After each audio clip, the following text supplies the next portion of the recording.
Hello, my name is Tord Björk. Okay, so you can hear me. Okay, so what I wanted to say is that I would just like to give you a couple of concepts and ideas that are not new, but that can be very useful in this current time. And I would like to start with a couple of major international references that are still very important. And the first one, obviously, is the ILO, the International Labour Organization, that said more than 100 years ago in 1919 that peace is not possible without social justice. And I think we have to remember that. And of course, we can reverse that reasoning because social justice is not possible without peace. So these 2 points are very closely interconnected. And the second international reference is the United Nations that works on peace, development, and human rights. And there again, the UN constantly points to the interconnectedness of all these elements. And in the beautiful texts of the 60s and 70s, today they don't do it anymore, or very, very rarely. In the 60s and 70s, in all the important documents of the UN, these different elements are mentioned and the interconnectedness between them is focused on. So let me then start by going to the next point, which is what we can learn from the COVID crisis, which is again a point of interconnectedness. Because in this pandemic, we have learned that it is not enough to have access to healthcare, to have access to vaccines. People also need decent housing in case of a lockdown. And people need drinking water and clean air to breathe, which means in this case it is not only healthcare, social justice, but also environmental justice that is added to it. And you can see the close interconnectedness between these different points. And this is happening all the time, so we should learn to think of all these different elements connected to each other, not separately. And of course, we also have to look at the economic system. And here I think we can draw some first lessons from the war that is going on in Ukraine, because this war, in large part, is about natural resources. And Europe is now asked to boycott the Russian oil and gas. Now, we might discuss about the usefulness of it, but I just want to say this. Look at the alternatives. Would it be so much better to buy gas from Qatar? Qatar, where 6,500 workers died building the infrastructure for the World Cup. Would it be so much better to buy liquid natural gas from the US, obtained from fracking, which is not particularly environmental friendly? Or would it be so much better to buy coal from the US, obtained from mountaintop removal? Or buy gas in Mozambique or Nigeria, conflict-ridden regions, countries? So we have to think very carefully before taking so-called political decisions and looking for alternatives that maybe are not real positive alternatives. And we also have to look at an old question about natural resources. We all need, in the whole world, all people need electricity, need oil, need gas. So maybe we should once again start reflecting on natural resources as global public goods. A very interesting debate had started about it around 20 years ago at the UN Research Institute for Social Development. And then the World Bank stepped in and said the first global public good is financial stability. And then the debate stopped. Now today, there is a debate going on about vaccines as global public goods. And I think we can extend this discussion because, again, there are some resources that we all need, and we should start thinking about sharing and not about owning. And I think that is a very important point, because if there is water in one region and not in another region, whether there is a border going between them or not, I think we should share this water. We should share the resources that we all need, absolutely. We also should reflect more on extractivism, because it is very easy to be against extractivism. It is almost obvious to be against extractivism. All the same, if there are goods, if there are resources that we all need, I think we also should think more about how to organize it, how to regulate it, because we are not going to stop using our mobile phones, not going to stop using our computers. So this is, again, another point that we should look at. And then maybe a more difficult point, but it derives directly from this global public goods thing, and that is sovereignty and self-determination. Of course, we want to defend self-determination, but it is very difficult to exactly define how to organize it, because we have no definition for people, we have no regions with cultural hegemony, etc., etc. And borders have been drawn very, very arbitrarily, mostly after the First World War and also after colonialism. And these very arbitrary borders are there now, and you touch them and you have conflicts. So we have to think about other formulas. We have to redefine the state, maybe thinking in terms of what is now done in Latin America, plurinational states, or maybe thinking in terms of omnilateralism, or maybe thinking more about some kind of world federalism. But I think one of the most important tasks that we have and that we should really tackle is how to articulate different political levels so that people do have the right to decide for themselves, but also have states or regions or continents or whatever that work together and that also have rules, common rules to define for all of us. And then finally, one more on economic justice.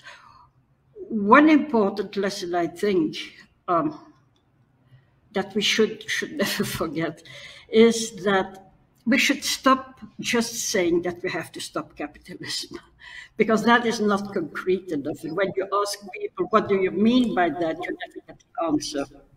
So we should really be very, very,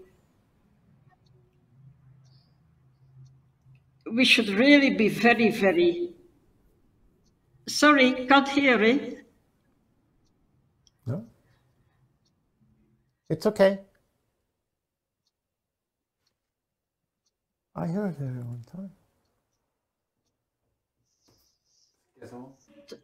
Be very, very concrete about that capitalism. What is it exactly that we want to do away with?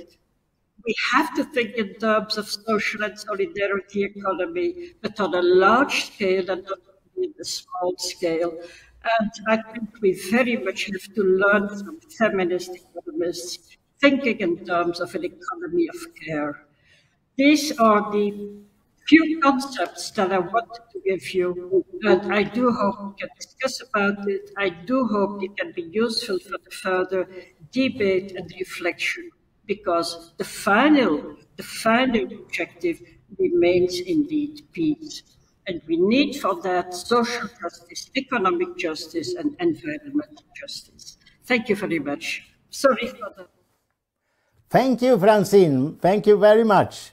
You really pointed at this need to see the connectedness and the need to also be concrete. It's not enough with ideological terms only. It's necessary to have specific plans. It's also necessary to look at the consequences of when you act in one way or another. What I see as an environmentalist, that we do have to look more at the level of how is the daily life of people, urban and rural, working in such a way that it can contribute to a better consumption and production pattern, and not be a tool for global speculation. Because this global speculation, as we know, that creates corruption, that creates another kind of economy who is directed towards weapons and directed to criminal and directed to see that we get elites everywhere that helps each other. And then how can we do that? Because when I dream about the possibilities to solve these problems, social, ecological, peace, I dream about that when countries and different parts of a country becomes more in a good relationship with each other, then a new culture can emerge, where people start to don't need to compete extremely with each other all the time, and where we can have other patterns where we really don't need so much energy and don't need so much extremism. And there we are so inspired by Erik Reinet from Norway, who we've been reading, translating, and we've been inviting. And now I give the word to Erik Reinet. Please tell us what your thinking is about these matters. Well, thank you very much. I hope you can hear me. To me, this is strangely a week of the big questions. Earlier this week, I was in Berlin, invited by the students of the Humboldt Universitet, and they there had a conference on how to stop hunger. And it just struck me that there's a relationship between stopping hunger and stopping peace and stopping war from an economic point of view. I think it's very important that we understand that economic activities are qualitatively different. Agriculture is different from manufacturing industry for a number of reasons. And a key thing is to have a symmetrical economic integration. That was the word that tended to be used by UNCTAD. And symmetrical economic integration means that countries trade at roughly the same level of technological development. The US and Canada have been in peace.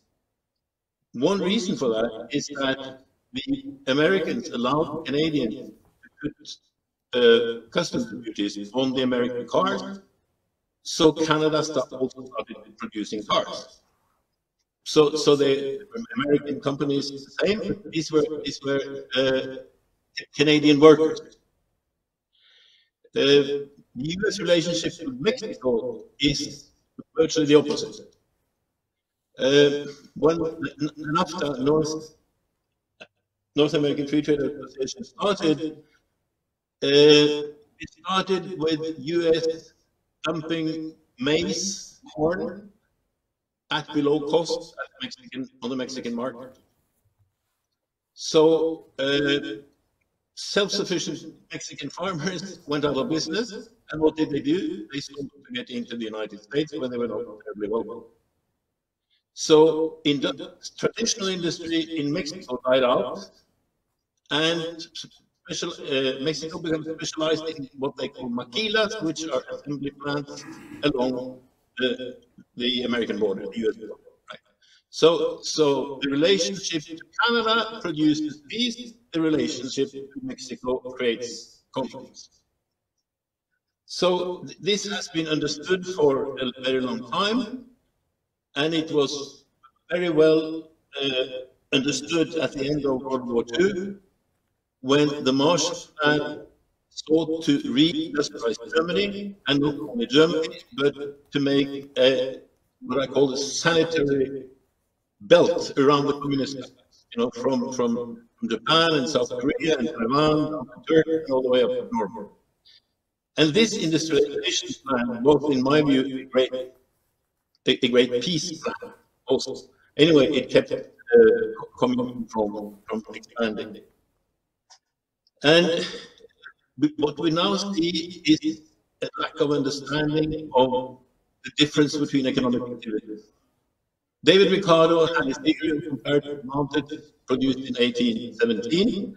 Nobody really listened much to that until just the beginning of the Cold War, when US economist Paul Samuelson made an argument that if everybody specialized according to their comparative advantage, it would produce factor price equalization, everybody would be equally rich.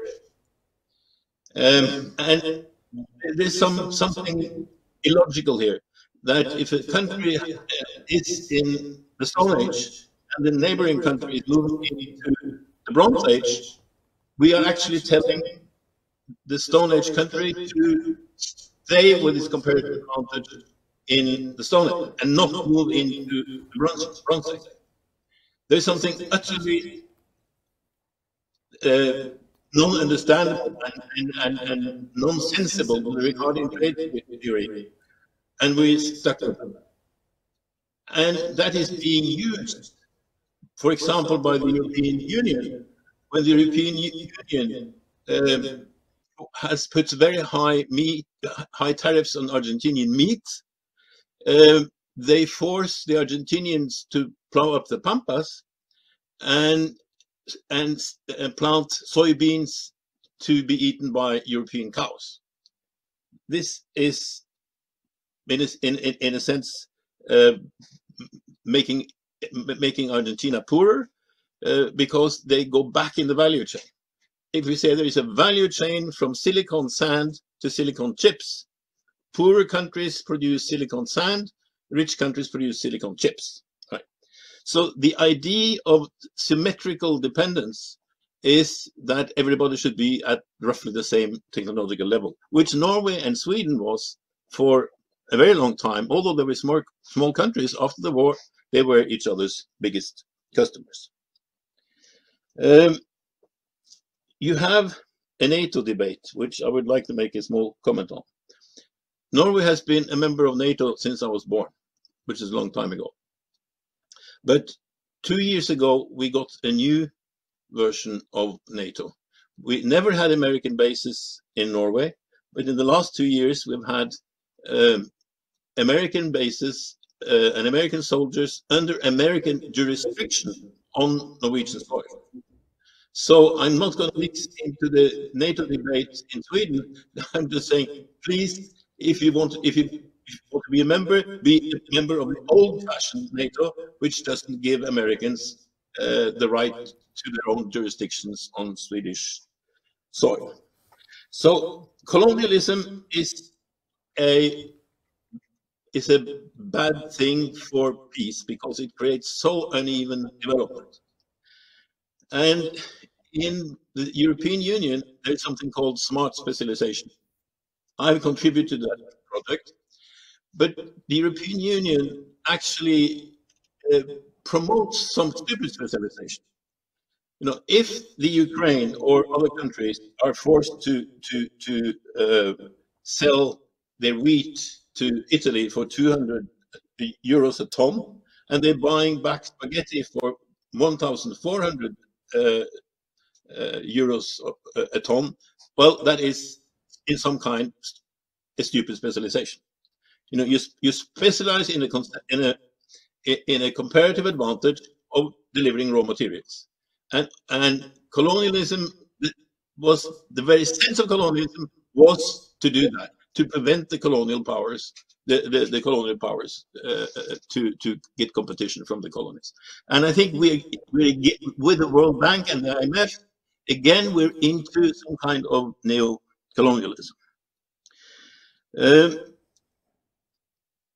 Keynes, the economist John Maynard Keynes, had some very interesting comments on the Peace of Versailles after World War I. He was a representative of the British Ministry of Finance, and he left the conference in Versailles in protest. And 1 year later, in 1919, he wrote a book called The Economic Consequences of the Peace. And what he said was that Germany was punished with debt that could not be paid. So they had to start printing a lot of German marks because they had to exchange those German marks into foreign currency in order to pay the debt. So what Keynes said was that if we treat Germany in this way, we will have a war in 1 generation.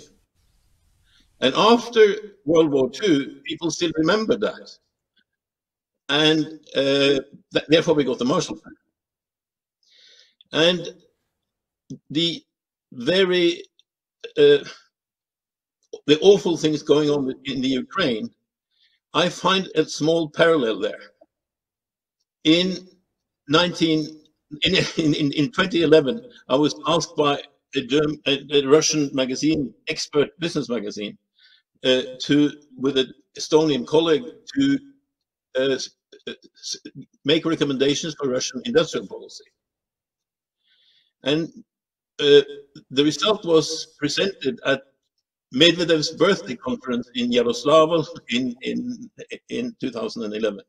And what we found was that from 1992 to 1997, Russian production had been cut by 50%. We knew that the industrial production had been cut by 50%, but we didn't know that also agricultural production had been cut by 50%. But the really strange and unexplainable fact was that while the production in Russia was going to the bottom, the exchange of the ruble skyrocketed. So that the people who had managed, so-called oligarchs now, who had managed to buy huge businesses for small sums of money, the Norwegian broadcasting corporation's man in Russia said that you could buy a big industrial conglomerate for the price of a bad villa outside Oslo. It was very, very cheap. And then the exchange rate went up so that the oligarchs could get their money out and buy soccer clubs in England or whatever they bought at an officially high exchange rate. So this was truly cheating at a very big level. And we found that the brains behind it were 2 Harvard economists from the Harvard Institute of International Development. And it was so bad that US Justice Department took Harvard University to court. And in the end, Harvard paid $26 million back to the US Justice Department for having constructed this fraud in Russia. So I'm a graduate of Harvard Business School, so I read this stuff in the Harvard Crimson, but this is not a very well known. This is not a very well known history. It reminds me of a joke from the Cold War in Russia, that after the big parade in May, with all the terrible weapons that are shown, at the end there is a man with a suit and tie and a little suitcase, and people ask, well, who is that? Oh, that's the economist. He's the most dangerous of them all. And I think we have to keep that in mind, that bad economic theory produces poverty. You know, the United States has always, since it became the world leader in technology, it has always been in favor of free trade. Now, Trump and also the other candidate agreed that the United States didn't need free trade anymore, so they started protecting. But that policy was only for the United States. Africa, who needed industrial protection more than anybody else, was not allowed to protect it. So we have to look at the inconsistencies between theory and practice, and we have to look at the really bad problems with economic theory. I'm going to close with one point which is less obvious: the relationship between economics and religion. Actually, a Swedish author, Kurt Samuelsson, who died in 2005, he wrote a book in 1957 on economics and religion, which has been translated into many languages. And the point is that manufacturing does something to religion. If you walk through the Uffizi Gallery in Florence, you can see the start of the Renaissance, because that's when the portraits are no longer purely religious. You see, they dig up the old gods, Roman god Venus from Milo, and you see Botticelli's wonderful pictures. So it was less religion, they let other things in, and that created Renaissance. It created the early industrial system, which was in Italy. And I've been working with the Muslim Council of Singapore. They have published something I've written. And I've lived in Malaysia for a while. And if you compare the Muslim Council of Singapore with the Muslim councils of Afghanistan, you would see that they are completely thinking in a completely different way. So manufacturing is not only very important for wealth creation, it also creates a mentality change. There was an Italian economist in the late 1700s who said that manufacturing cures the ills of mankind, superstition and slavery. So I think I'm not against religion. I'm in fact very religious, but I think that we with manufacturing we get the superstition out of religion. Florence, the civilization there came to an end with a nutty priest called Savonarola, who burned all the beautiful paintings of Botticelli. And at the same time, in Germany, you have Luther with a much more down-to-earth and much more open-minded religion. Every individual could speak to God. He didn't need the priest that much. So and then manufacturing moved north. So I would like to flag these things, that actually there is some relationship between the poverty that was created in Germany after World War I and the poverty that has been created in Russia. But of course, in Ukraine, the poverty has grown more. Ukraine is a country that was richer in 1989 than it is now. So is Georgia. And these countries, they try to be democratic, and therefore they listen to the World Bank and the IMF, and they are not allowed to have an industrial policy. Belarus is a dictatorship, and as a dictatorship, it doesn't have to listen to the World Bank and the IMF, and has had a pretty good industrial policy. I've visited there and spoken to a lot of people. They had an IT center which is private. It's an awful regime, but the wages in the Ukraine used to be higher than those in Belarus, considerably higher, but now they're more on the same level.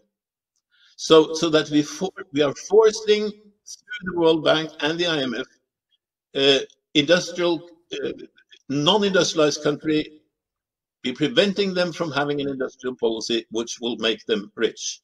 And back to my key point, it's the symmetrical integration of nations. If Germany sells white cars to France and France sells black cars back, that's symmetrical integration. If the Ukraine is forced to sell its wheat to Italy and buy spaghetti back, well, that is asymmetrical integration. So I think these are some of the economic aspects that we tend not to listen to, because we're all brainwashed in neoclassical economics, or what later became neoliberal economics. And we have to remember, I think, that both Russia and the West were students of the German economist Friedrich List, who was the person who stood for the industrialization of the rest of Europe. In 1989,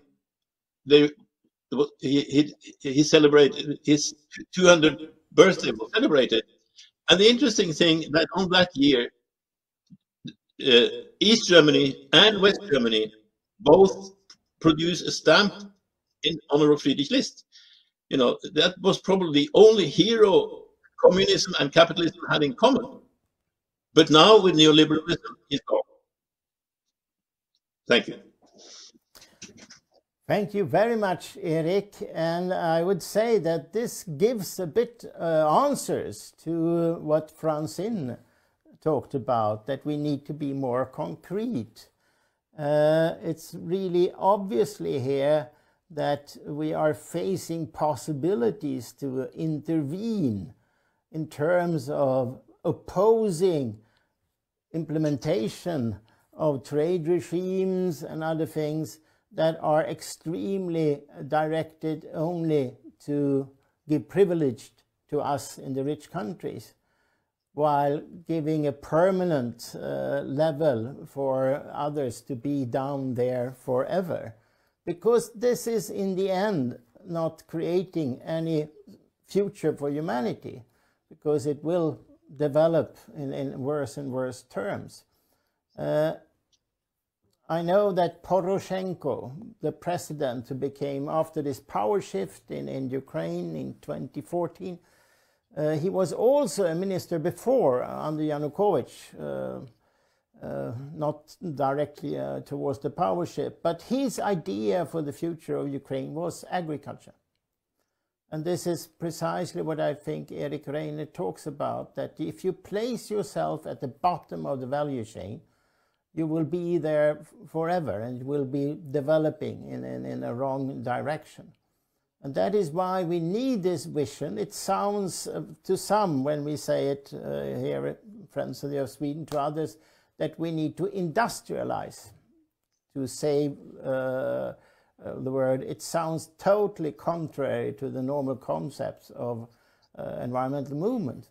But of course, that industrialization has to be taking place in a world with more symmetry, where different kinds of industry development together with regulating agriculture, so every country can be more food self-sufficient, can maybe create another kind of technological development, can create another kind of culture that may goes in such a direction that we are bringing some hope that democracy and the United Nations and corporations can get somewhere.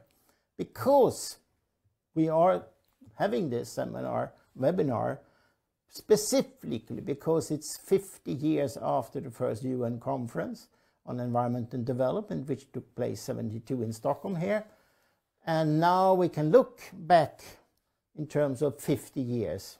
And we don't need to look ideologically. We know what happened. We know that since the Rio conference, since the starting point of greenhouse gas negotiations, climate negotiations, more emissions of carbon dioxide have taken place in the whole previous human history. So the system, these negotiations, so far haven't produced anything else than a growing development towards a situation where humanity might commit suicide. And there is a researcher, Björn Ola Linnér, who looked into the Conference 72 and every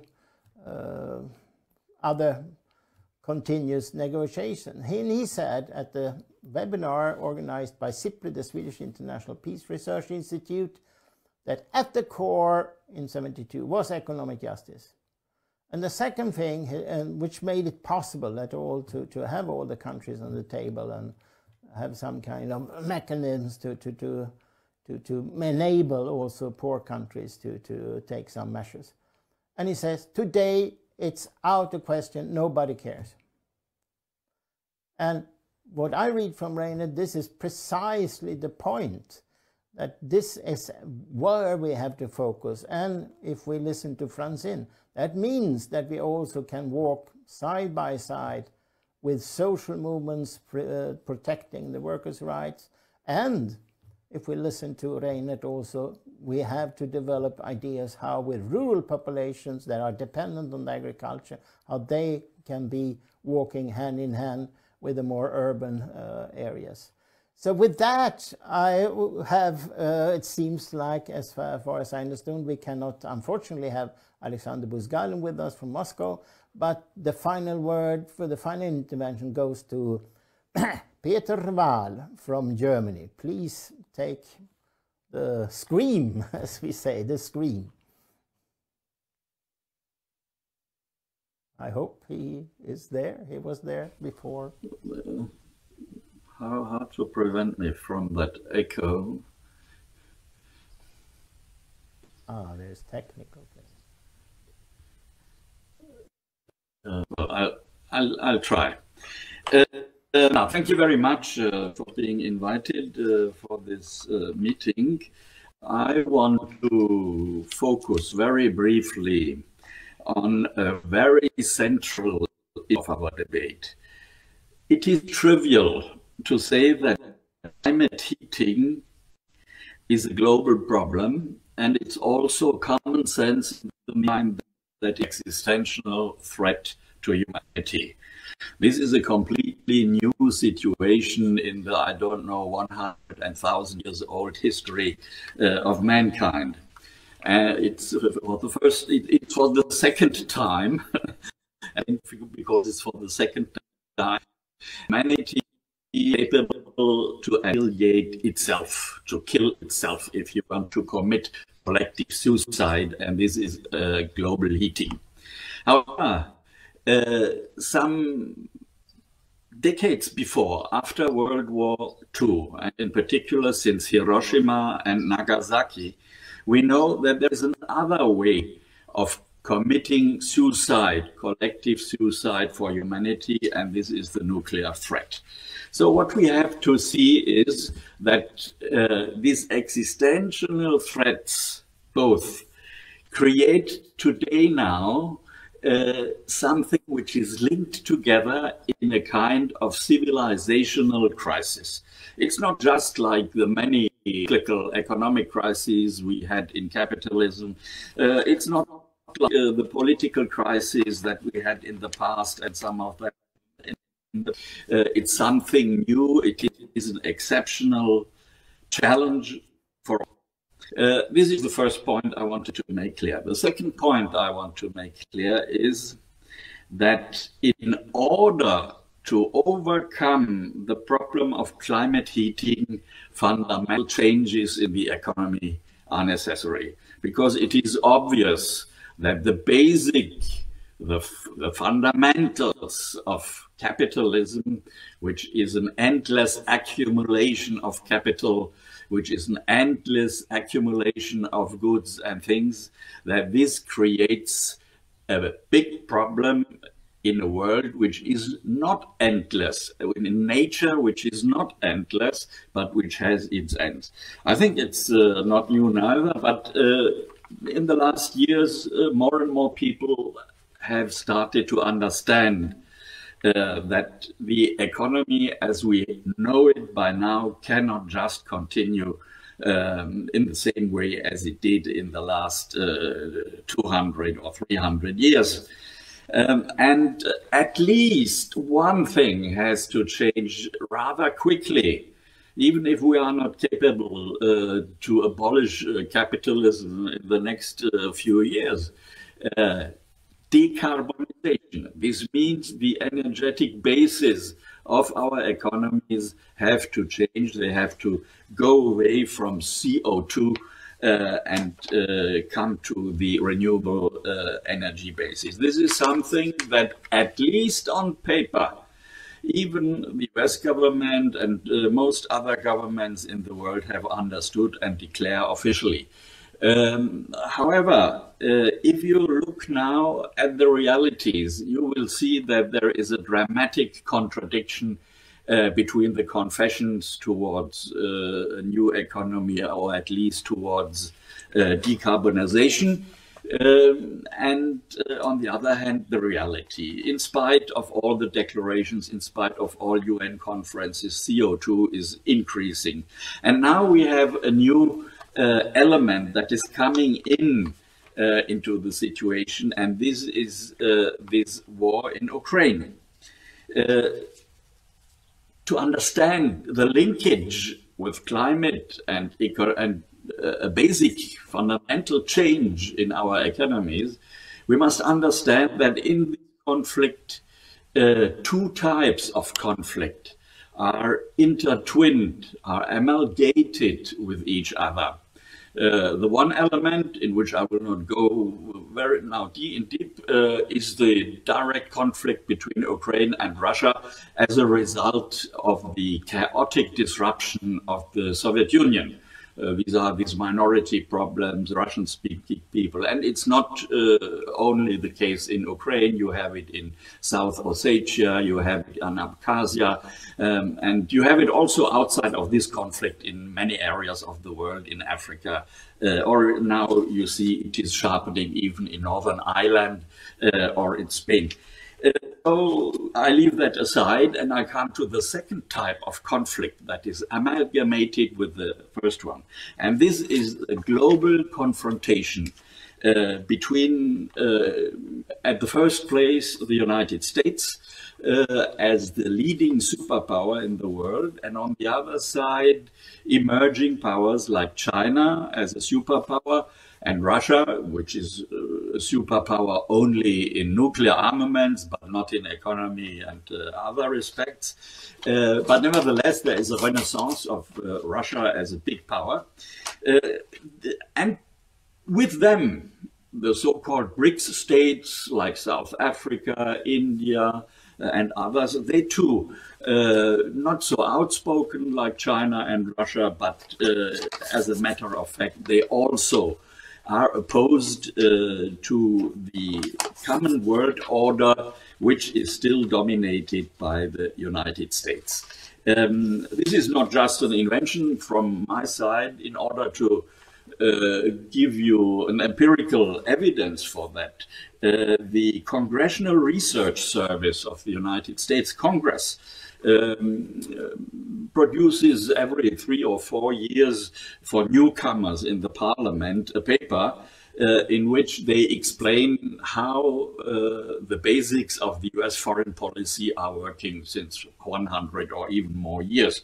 And now the recent one, when the new Congress came in, they write, I quote, "While descriptions of the traditional US role in the world since the end of World War II vary in their specificities, it can, however, be described in general terms as consisting of 4 key elements."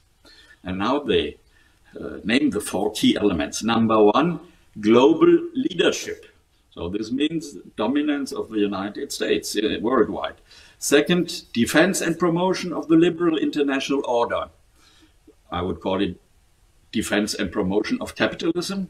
Then the third one is defense and promotion of freedom, democracy, and human rights, which is very hypocritical what they do. If you look at the recent Asian summit in Washington, to which Biden has invited 90% of the people that were there from Vietnam, from Cambodia and other countries, they are not that what the United States understand by democracy. And the fourth one, very interesting too, which has, by the way, a lot to do with the present war in Ukraine, prevention of the emergence of a regional hegemon in Eurasia.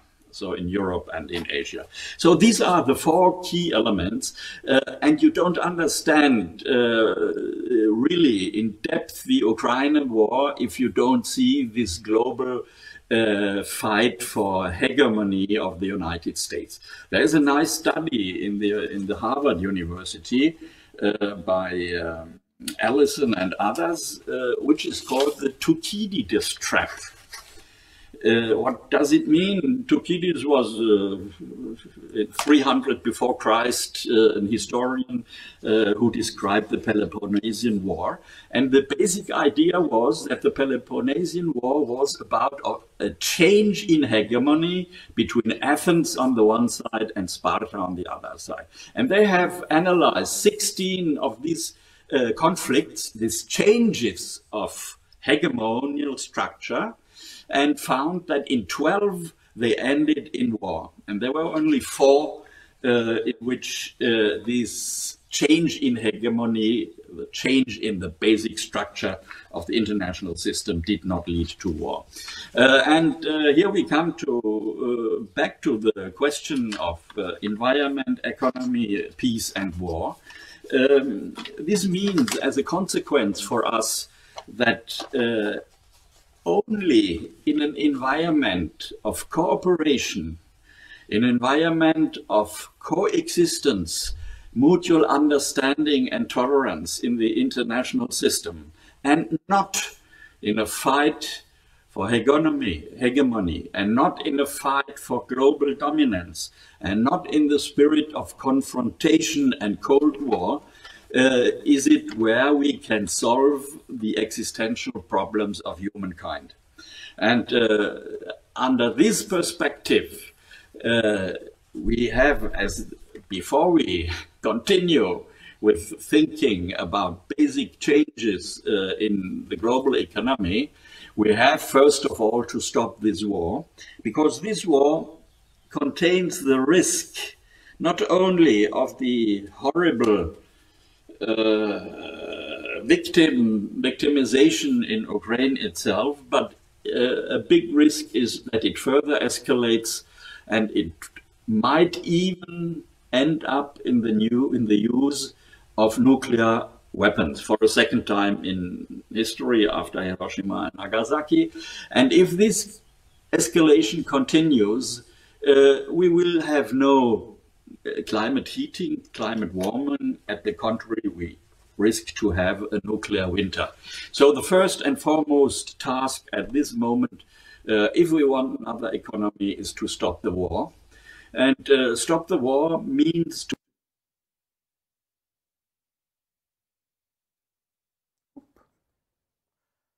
Well, it seems like we have stopped the connection with Peter Wall, but it was also quite clear that he was finishing his speech. We have some minutes left, and I would just make a small comment and then give the words to those we still are connected to. I was disconnected. Is that right? Exactly, when you talked about nuclear winter, then you were connected for a short while. So I will cut it very short. You see, We are in a tremendous dangerous situation, in particular in Europe. I mean, the United States is 12,000 kilometers away, like in all their wars since World War II, from Korea, Vietnam to Iraq. They are not immediately threatened by arms, but we in Europe, we are. So the first and most important task for us is to look for ending the war. And ending the war, what is the mean for that? Is searching for a political solution, negotiations, and a compromise in which all sides, both sides in the conflict and third sides, have to make compromise and go and cool down their maximum ideas and come to a settlement which, at least for the moment being, allows us to stop, to lay down arms, to finish shooting, and then to look for ways how to get a way out of the horrible situation. Otherwise, we will not find solutions for our economical, environmental, social, and all other problems. Thank you. Thank you very much, Peter Ward. And we have some minutes left, yes, to make some final remarks from people here. I just wanted to add one thing, yes, that the geopolitical aspect of the present crisis, that's what's mostly debated. But I think there's another aspect, and that's sort of the immediate socio-ecological aspect. And it's especially interesting in terms of the subject. Who is actually the subject that can create this necessary change that maybe needs to both stop a third world war and the planet at the same time? And I would say that there is a tendency here that it is actually Via Campesina and the rural people, indigenous, those people who are at the bottom of that value chain that Eric Rainer talks about, that one could guess has less power, but for some reason they are very much united. They have the same kind of political understanding. When we bring Brazilian farmers to Sweden and they meet Swedish farmers, they immediately get contact. And at this very meeting we've had here, before you were speaking, we had people planting potatoes in the suburbs of Stockholm. I call it working class suburbs, others call them with other ethnic terms, but that's where the working class live, and they plant potatoes and they create common cooperation among for such things. And the same thing from the countryside. 150 municipalities in Sweden out of 290 people went out to plant potatoes because they understood that society and the state is not really protecting us much more, because missiles can't help us when we need medicine or food. So this immediate socio-ecological dimension, which might trigger and come into some shapes here, which is of big importance, that is creating a possibility maybe for alliances, which we saw behind this meeting is environmental organizations for just transition, peace organizations. So how is it possible to bring in that socio-ecological notion into the possibility that they create that subject that simultaneously can stop the Third World War and save the planet? So Francine, you have the word and you can comment on whatever you want. And we can have 5 minutes more than we thought. So, but shortly, 2-3 minutes. Even last 2 points. I think it always helps. You can hear me? Yes, we hear you. Can you hear me? Yes, I can hear you. Okay. No, I just wanted to say 2 points. Since you're referring to Brazilian farmers in Sweden, etc., I think it always helps to have a look from outside. Whether we Europeans go to Brazil, Latin America, Asia, or whether these people come to us and look at our societies, our way of living, our way of producing and consuming. And when you're open to that, to the criticism you get from outside, then indeed you can improve your system and you can make alliances. I'm very sure of that. The second is that I'm personally a bit reluctant to exclusively trust more values. I think the rules, and we have to look at the interests of people and then try to make rules in common to look at the interests, take into account the interests of all people. And I think there is a very important point for the environmental movement. As long as environmental policies are presented as a burden, people will not follow, especially not in rich countries.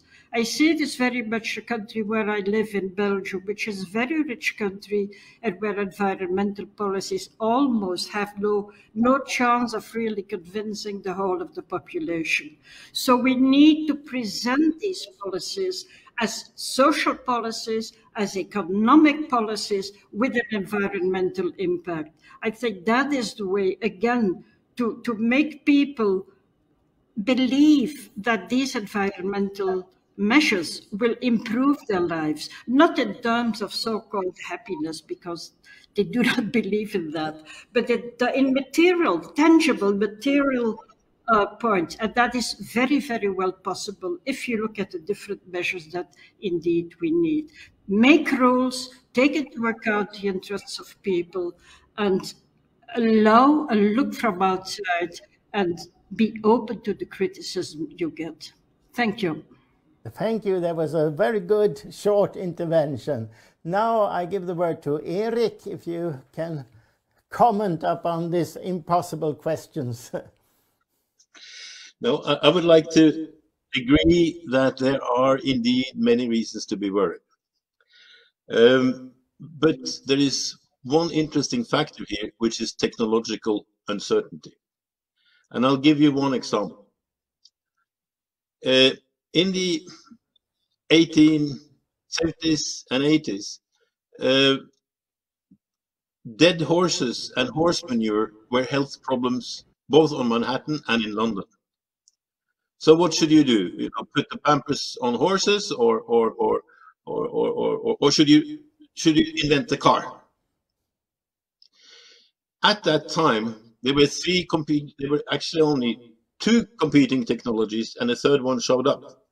You obviously had steam cars. Steam used to run most things. And then you had the electric cars. As far as I remember, there were electric trams in Berlin as early as in the 1860s. And then out of the blue comes Mr. Benz with his benzene engine and won the race. You know, dark horse coming out of nowhere. No one expected that, and he solved the problem for about 100 years. And now we're droning in the fumes from Mr. Benz's cars. So, but we have the same kind of technological uncertainty. It was an American economist, Pershing Smith, who around 1860 said, hey, we are really surrounded by energy. There is the sun, there is the wind, there is the tide, there are differences in water temperature. The problem is, how much of this energy shall we let go by without using it?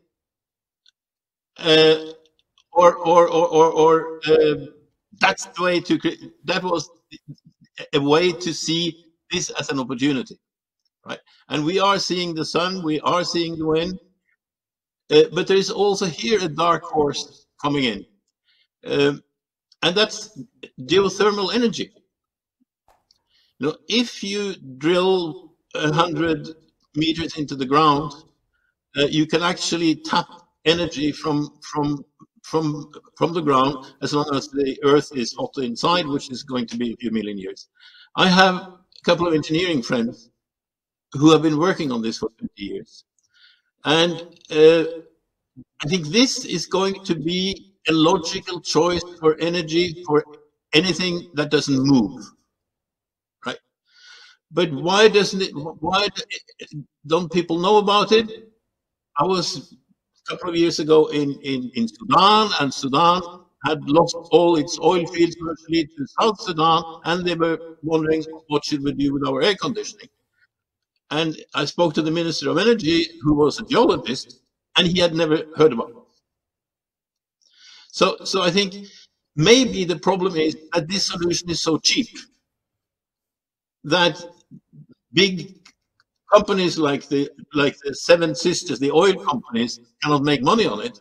That may be a reason why it isn't explored more. But I think if we go out and look there are a lot of geothermal energy plants. So I just wanted to put in a word of optimism in all this. I think mining will be an awful problem of environmentally, but we also can see that some things might actually improve. So that's just to end on a slightly optimistic note, that in some areas there is hope with new technology. The problem is, like with the car, we don't know which one. So we just have to throw money at all these alternative, better technologies. And only later we will see which one will win. Thank you. Thank you, Erik. And then I give the final word to Peter Wall. Thank you for this very simple and easily to answer question. To cut it short, we have a special situation at the moment in Germany. Germany is de facto a party to the war in Ukraine. And this has as one consequence that all other issues on the political agenda, on the agenda of emancipatory forces, are pushed in the background. Fridays for Future, Germany was one of the countries where this movement was extremely strong, with mobilizing millions of people, has no chance to go on the streets with their issue. And the same is with everything else. Under these conditions, we must see that it is our most important task to change the discursive balance of power and to make clear the connections that I have explained in my intervention to as much people as possible. I know that's difficult, but there is no other choice. I want to finish with the quotation of Albert Camus' essay on Sisyphus. We must imagine Sisyphus being a happy man. Well, that was also a positive notion. And we'll thank you very much for the speakers and to everybody who have listened. Now we take a short break for 10 minutes and then we will come back with the last session, where we will discuss the issue of how can we secure that people get what they need, the basic needs, tryggad försörjning for everyone, not only in Sweden, with other words, but also in the whole world. So please come back in 10 minutes.